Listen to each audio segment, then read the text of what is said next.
Bonjour à tous et merci de nous rejoindre dans les studios du Parlement européen à Bruxelles et surtout sur France 24 et RFI pour le grand entretien d'ici l'Europe. Alors, notre invité aujourd'hui a été aux premières loges de la crise politique dans son pays, la Belgique, mais aussi des soubresauts qui continuaient à agiter l'ensemble de la zone euro. Oui, francophone, membre du Parti réformateur libéral. Il est aujourd'hui ministre des Finances en Belgique, dans un gouvernement qui gère les affaires courantes depuis la crise qui dure depuis plus d'un an et qui a suivi la victoire problématique des nationalistes en Flandre et des socialistes en Wallonie. Alors on annonce aujourd'hui la formation imminente d'un gouvernement en Belgique. En revanche, pour la zone euro, on attend toujours une décision forte et c'est ce qu'on verra. Alors Didier Reynders, bonjour. Bonjour. Un premier sommet effectivement de la zone euro annoncé puis reporté au 23 octobre. Aujourd'hui, on nous dit qu'il en faudra encore un mercredi prochain.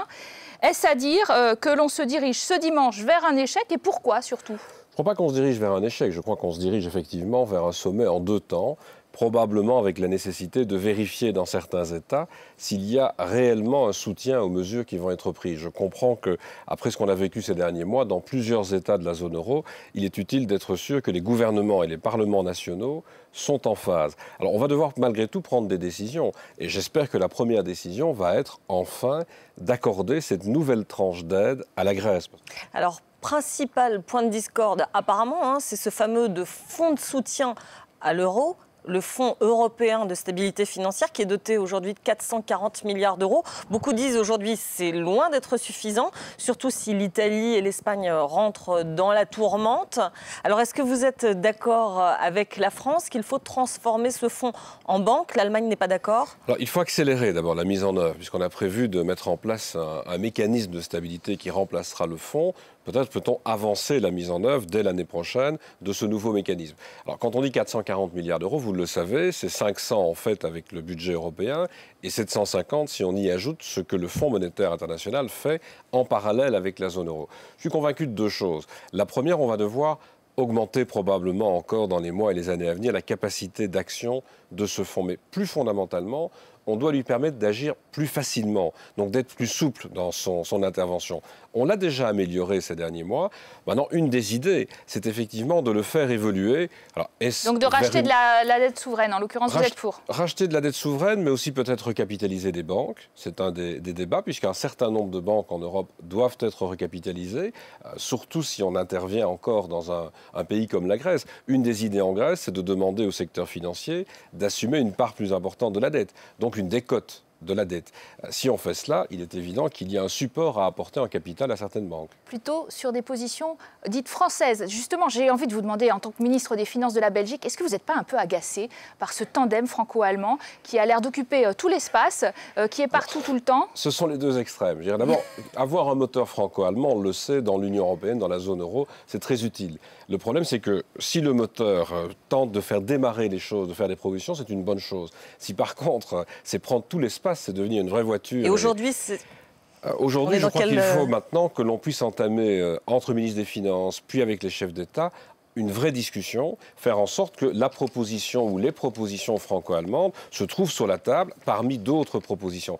Moi, ce qui m'importe, c'est dans ce sommet que l'on puisse, en un ou en deux temps, je pense que ça se fera en deux temps d'ici mercredi, aider la Grèce, donc franchir le pas concernant la Grèce, renforcer les moyens d'action à travers cette facilité, puis ce mécanisme pour les banques, pour les dettes souveraines, et puis parce qu'il ne faut pas le perdre de vue, et là je rejoins plutôt les Allemands dans ce cas-là, il faut aussi renforcer l'intégration budgétaire. On ne peut pas dire que l'on met des moyens à disposition, que l'on aide un pays, et puis laisser malgré tout 17 États dans la zone euro décider chacun dans leur coin de leur budget. Vous l'avez dit, on l'évoque désormais très ouvertement, la Grèce ne pourra sans doute pas tout rembourser.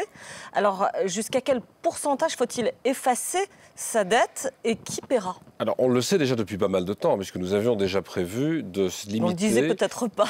Non mais on l'a dit, on a écrit même 21% d'abord. C'était ce qui était programmé, que les banques d'une certaine manière abandonnent 21% de leurs créances. Je pense qu'on devra au moins doubler cela, je crois qu'on sera pas loin de la moitié d'abandon de créances. Mais si on fait cela, Il faut donc aussi trouver un mécanisme pour aider les banques d'une certaine manière, les recapitaliser lorsque c'est nécessaire. Et c'est là que la facilité européenne peut jouer son rôle. On le disait déjà il y a quelques mois, quand on parlait de la Grèce, de l'Irlande ou du Portugal, on avait tout de suite dit les moyens qui vont être libérés vont dans le budget, mais peuvent aussi aller à une recapitalisation des banques dans ces pays qui sont aidés, qui sont sous programme. L'étape à franchir maintenant, c'est de pouvoir le faire, même dans des pays qui ne sont pas sous un programme européen ou international d'aide. C'est-à-dire de dire, même quand un pays ne demande pas d'aide pour son propre budget, ne peut-on pas aller chercher des moyens pour recapitaliser les banques dans cette facilité européenne, en tandem d'ailleurs avec la Banque centrale européenne. On parle de cet effacement d'une partie de la dette grecque, pas entièrement, vous dites, et on reste dans un système de solidarité européen, mais en même temps, le gouvernement grec, on le sent bien, est maintenant sous le contrôle d'une task force qui doit l'aiguiller, qui doit l'aider à faire entrer les recettes et aussi, c'est vrai, à privatiser à marche forcée, parfois dans des conditions très difficiles pour les marchés. Est-ce que ce gouvernement grec a encore une marge de manœuvre quelconque? Est-ce qu'il n'aurait pas intérêt à sortir de la zone euro pour recouvrer des marges de manœuvre? Alors, il n'aurait pas intérêt à sortir, ce serait un drame pour la Grèce de sortir de la zone euro, encore bien pire que ce que l'on vit aujourd'hui. Et ce serait un drame probablement aussi pour la zone euro elle-même, parce que si la Grèce sort, pourquoi pas d'autres? Et donc la contagion, de nouveau, serait présente. Mais quand vous dites qu'il y a une marge de manœuvre très faible, je crois que cette marge de manœuvre devient effectivement très, très, très réduite. Et c'est assez logique. Quand on met un pays sous perfusion, lorsqu'on arrive vraiment avec une aide très forte, non seulement par solidarité venant des autres États, mais venant aussi du secteur financier. Donc soyons clairs, quand on dit nos banques vont intervenir, ça veut dire que ce sont les banques qui détiennent votre épargne. Mais c'est ça la démocratie à l'européenne, un pays sous perfusion et qui n'a plus de marge de manœuvre? La démocratie à l'européenne, c'est à un moment donné de franchir le pas du fédéralisme. On fait du fédéralisme, un peu comme M. Jourdain faisait de la prose sans le savoir. Beaucoup d'États européens, en choisissant une monnaie commune, ont fait du fédéralisme sans vouloir le dire, sans le savoir parfois vraiment. Ça veut dire quoi? Ça veut dire qu'on a une monnaie commune, on a une banque centrale unique, mais je le répète, on a 17 États qui gèrent leur budget. Ça n'est pas possible. Alors, une comparaison, la Californie, c'est un des États américains, c'est un État quasiment au bord de la faillite. On n'en parle pas. On n'en parle pas pourquoi? Parce qu'il y a un trésor américain avec un congrès, un président qui prennent des décisions. Et donc dire le pays n'a pas de marge de manœuvre, le pays est entré dans une zone monétaire, alors ou bien il est capable seul de respecter ses engagements, s'il ne sait pas les respecter, c'est au niveau de l'Union européenne que les décisions doivent être prises. Parlons quand même des indignés. Oui, on a vu un certain nombre de manifestations en Italie, en Grèce, extrêmement violentes. Alors, est-ce qu'à côté de l'embrasement des marchés, il ne faut pas aussi craindre l'embrasement de ces sociétés, de ces jeunes qui se retrouvent au chômage sans espoir? Le but n'est évidemment pas que le pays meure guéri. On sait que ça arrive souvent dans des opérations. Parfois, un chirurgien estime que l'opération a été merveilleuse, techniquement réussie, mais le patient n'a pas résisté. Dans des opérations du FMI en particulier. Et donc, ici, je crois, tant du FMI que de l'Europe, on doit veiller à ce qu'en bout de course, socialement, politiquement, mais même économiquement, le plan soit supportable. Alors, on voit bien qu'en Grèce, on est à la limite. Mais on est à la limite dans les mesures qui touchent directement la population. Vous l'avez rappelé vous-même, il y a d'autres mesures, malheureusement, où la Grèce a pris du retard. Privatiser un certain nombre d'activités qui partout en Europe le sont. La Grèce détient, l'État grec détient des participations beaucoup plus importantes que n'importe quel autre pays européen dans l'économie. Privatiser, c'est faire rentrer de l'argent dans les caisses de l'État sans avoir justement à aller le chercher dans la poche des citoyens. Et c'est là qu'il faut un équilibre. Et c'est là que l'on reproche à la Grèce de perdre du temps. Plus on avancera à un rythme forcé dans un certain nombre de cessions d'actifs, donc de participation dans des entreprises, moins on devra aller faire pression sur les populations. Or, je crois vraiment qu'on est à la limite de ce que l'on peut demander à des populations dans un pays comme la Grèce. Alors parlons un peu de votre pays aussi, la Belgique, plongée dans une grave crise politique depuis plus d'1 an. On annonce aujourd'hui la formation d'un gouvernement prochain dirigé par le socialiste francophone Elio Di Rupo. Alors évidemment, francophone, ce serait une première depuis 30 ans dans votre pays. Le point avec Antoine Mariotti. Ces militants flamands ont du mal à y croire. Ce 13 juin 2010, les indépendantistes de la NVA viennent de remporter les élections législatives en Belgique. Avec un mot d'ordre, ils ne veulent plus payer pour les Wallons.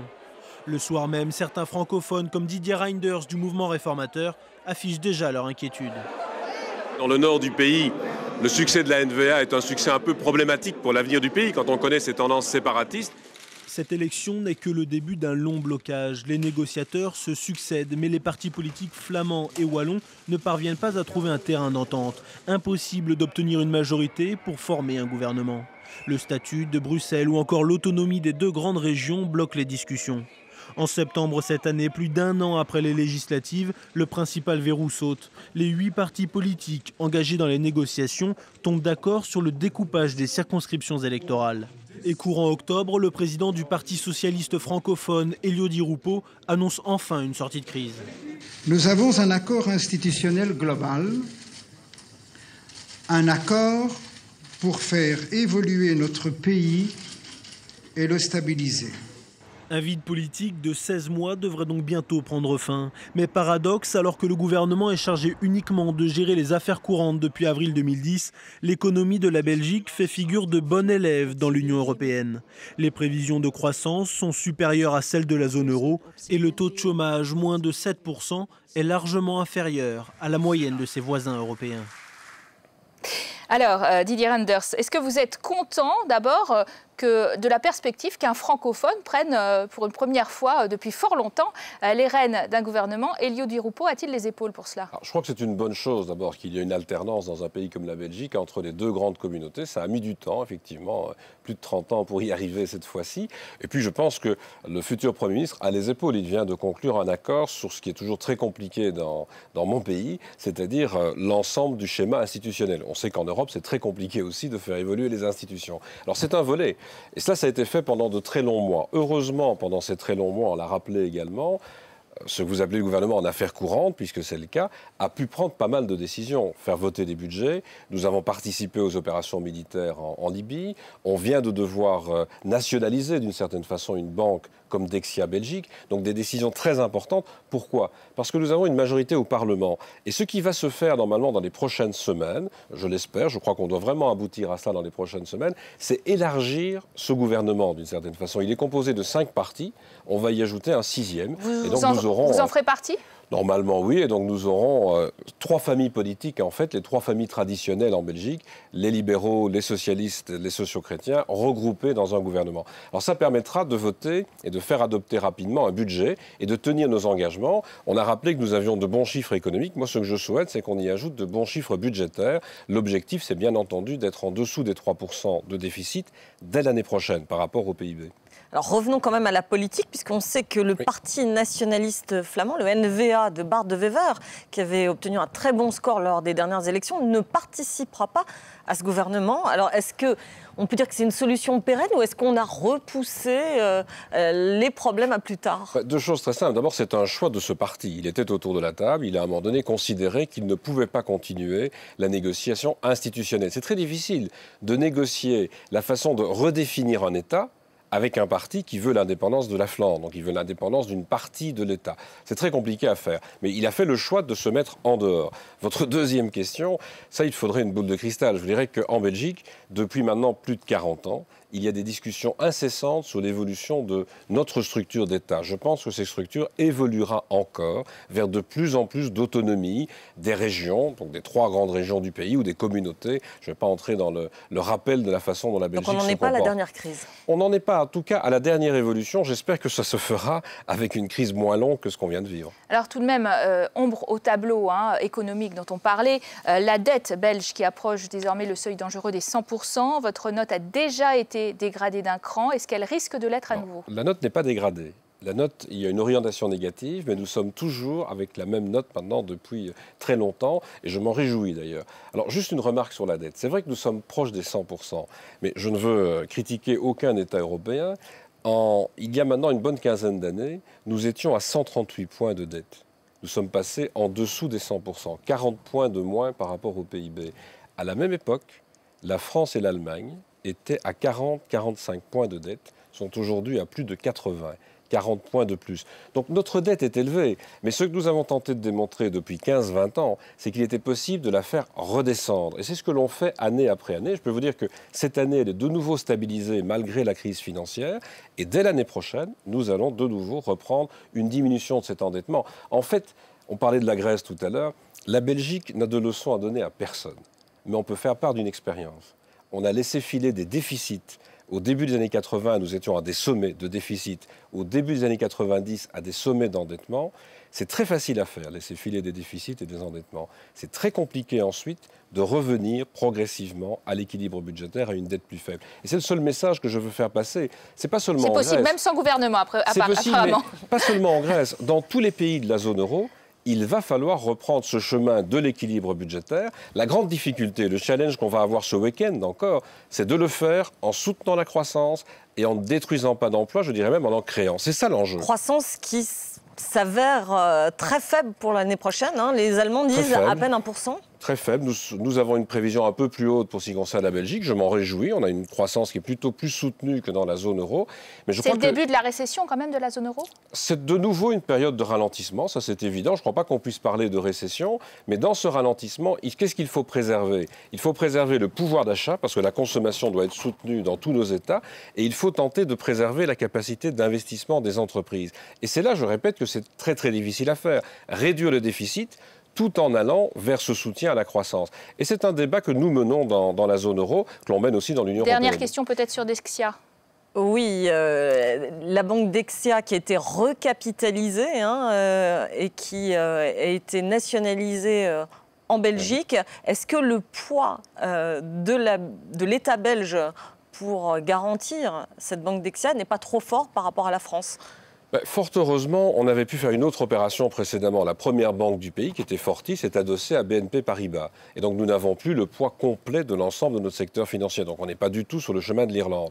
Alors c'est vrai que cette banque destinée aux pouvoirs locaux, aux collectivités locales, Dexia, nous l'avons maintenant nationalisée, nous l'avons reprise à 100%. Mais c'est une banque qui, l'année dernière, a fait entre 6 et 700 millions de bénéfices. 6 à 700 millions d'euros. Pourquoi ? Parce qu'en Belgique, on collecte beaucoup d'épargne.